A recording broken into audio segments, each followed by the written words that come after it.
Lie to Me. Yes, this is it mga kapuso. Pwesto na, hingang malalim.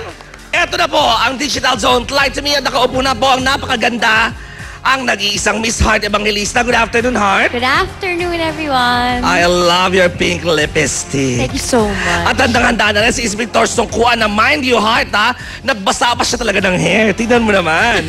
Usually dry ang hair niya. Kanina nagpunta ng sir, binasa nung nalaman niyang ikaw ang uupo ngayong hapon.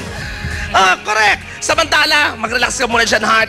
Last week po, ang winner po ng mga bonggang-bonggang items ni Ariel at ni Maverick. Kaya sa I Lie You By, ang nagwagi ay si Mary Zizan Pablo. Ayan. Ng Woodrow Hills Antipolo. Ayan. 129 ang kanyang bid. Ang cute naman. Alright, congratulations. Antayin mo lang yung text para malaman mo kung paano makukuha yung polo, yung shades, saka yung belt pa yata yun ni Ariel and Maverick, no? And this week naman po, tulad na nabanggit ko kanina doon sa VTR, whether lie or ma-perfect ni Miss Heart Evangelista, pwede na po kayong mag-bid. Bonggang-bongga ang Showbiz Central.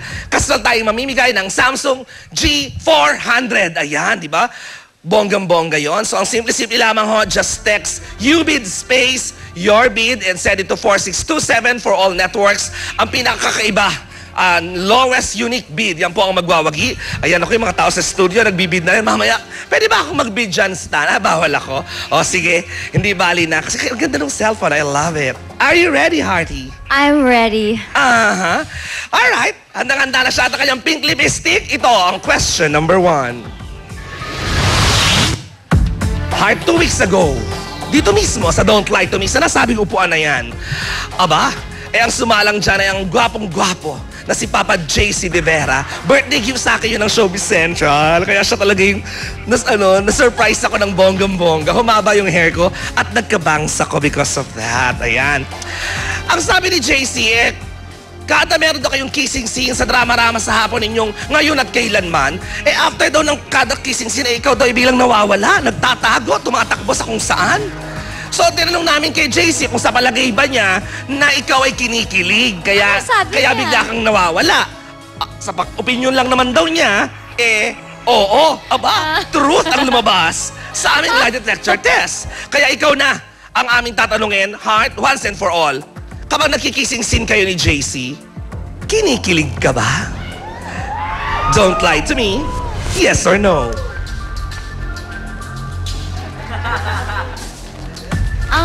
Uy, nag-isip? Yes. Yes? Alright.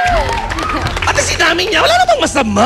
Wala namang masama. Wala namang boyfriend. Kung mag-kissing scene kami ni JC, baka hindi lang ako kiligin. Mamatay na akong tuluyan. Mariosep. Alright, nagpaka-honest naman. Sa mga nanonood sa inyo, mga bahay-bahay, nakikita niyo po ninyo sa aming bonggang-bonggang giant screens. Ang dami. Yan, yung dalawang blue na linya, yan po ay ang breathing pattern ni Miss Heart Evangelista. Ang green naman ang kanyang sweat pattern. At ang pula naman, yan tumitibok niyang puso. Inspector Songkuan, yes, umami naman si Heart na siya kinikilig-kilig. Tatanungin natin siya mamaya kung bakit. Is it a truth or a lie? Alright, truth. Ang gusto natin malaman, so, bakit? Dahil ba sa... ano yung... Saan galing yung kilig? Hindi, syempre, ewan ko, hindi ko... Kissable kasi yung lips ni JC, no? Just parang ang puti ng ngipin. Hindi, mabait si JC, tsaka nagbabonding na kami sa taping, pero aminado ko, I'm not ready for anything now. Pero syempre, it's nice na may mga tao na nasa paligid mo, ganyan. Tapos, pag nasa eksena naman, hindi nafe-feel mo yung eksena, ganun lang. At saka maganda yung meron kang getting to know you, getting to know you stage. At saka sobra, kitang-kita naman yung rapport ninyo ni JC sa ngayon at kailanman. At saka gusto ko na rin magpasalamat sa mga nanood ng ngayon at kailanman dahil okay yung ratings namin. So, thank you very much. Congratulations. Palakpakan naman natin si Heart. Thank you so much. Eto na ang pangalawang katanungan. Tingnan natin kung truth pa rin or lie. Tanong. At kamakailan lamang nadawit, nabanggit, pinag-usapan sa call center habang nag-lunch break, sa batis habang naglalaba, pati sa school habang nagre-recess. Na nadawit ang iyong pangalan sa hiwalayan na sabi nga doon sa quote, recently lang pala naganap. Ang formal na hiwalayan ni Dennis Trillo at ni Christine Reyes. Nadawit ang iyong pangalan. My gosh! Once and for all, gusto naming malaman, Heart, sa iyong pagkakaalam. Meron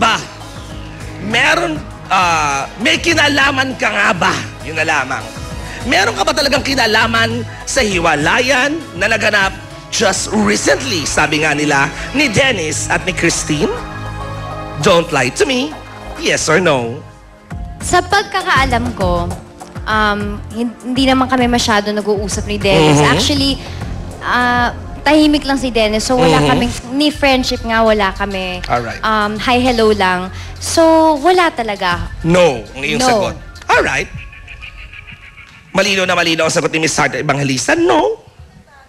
Sino kaya, my gosh, ang may dahilan? Nakalilang, alam mo, minsan nga tatanungin ko, nasa adik sa'yo lang naman kami, madalas kayo magkasama ni Papa Dennis. Malay nyo, ako pala. Yan. Sige, Inspector Sungkuan, nag-no si Heart, at di naman niya masyado nga kachika. Ito si Dennis. So mamaya pag-usapan natin kung bakit nadawit ang kanyang pangalan. Inspector Sungkuan, is it a truth or a lie? Alright, truth? So much.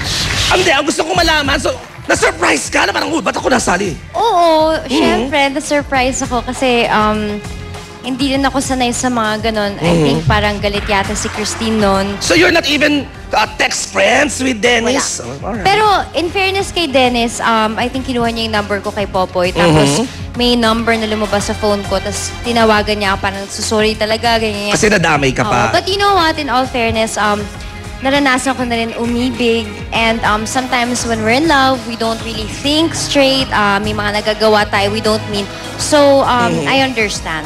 Actually, may nag-chismis sa akin yan months ago nung naganap yan. Totoo ba na tinext ka ni Christine Reyes? Parang, And then, hindi totoo. Di ka naman, wala naman text Hindi na tanggap.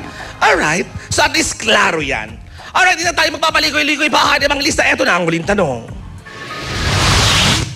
Maraming bulong-bulungan, pinag-uusapan ng buong bayan, pati sa palengke habang namamalengke. Sa parlor habang nagmamanicure, pedicure, kulot. Heart, sa iyong palagay, ikaw ba ay handang-handa na? Or ready na? Emotionally ready. I love that word.